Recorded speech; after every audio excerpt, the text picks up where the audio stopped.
Welcome to Jimi Zen Reads, Hans Christian Andersen's The Buckwheat. If, after a tempest, you chance to walk through a field where buckwheat is growing, you may observe that it is burnt as black as though a flame of fire had passed over it, and should you ask the reason, the peasant will tell you that the lightning has done it. But how is it that the lightning has done it? I will tell you what the sparrow told me, and the sparrow heard the story from an old willow tree which grew, and still grows, close to a field of buckwheat.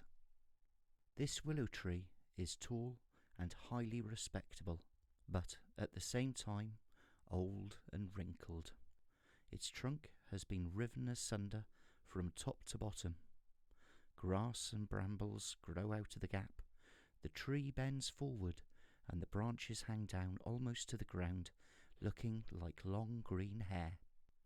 There were different kinds of corn growing in the fields around the willow: rye, wheat, and oats. The beautiful oats, whose ears, when they are ripe, look like a number of little yellow canary birds sitting upon a branch.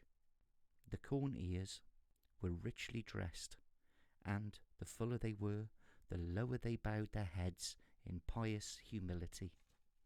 But there was also a field of buckwheat lying just in front of the old willow tree. The buckwheat did not bow like the rest of the corn. He stood stiff and proud. "I am quite as rich as the wheat," said he, "and besides, I am so much more handsome. My flowers are as beautiful as the blossoms of the apple tree. It is delightful to look at me and my companions. Do you know anything more beautiful than we are, you old willow tree?"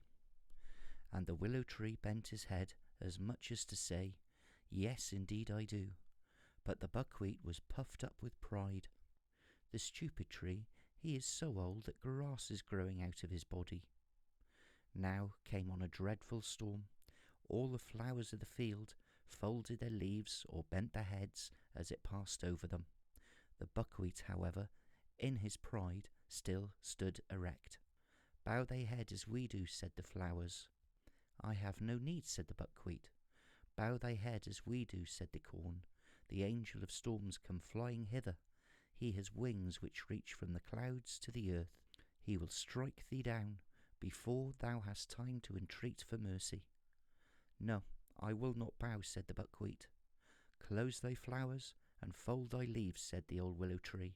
"Look not into the flash when the cloud breaks. Men even dare not do that, for the flash reveals to us God's heaven, and that sight must dazzle even human eyes. What, then, would it prove to mere plants like us if we should dare to look into it, we who are so inferior to men?" "So inferior indeed," said the buckwheat. "Now then, I will look right into God's heaven." And in his pride and haughtiness he did gaze upon the lightning without shrinking. Such was the flash that it seemed as if the whole world was in flames. When the tempest was over, flowers and corn, greatly refreshed by the rain, once more breathed pure air, but the buckwheat had been burnt as black as coal by the lightning.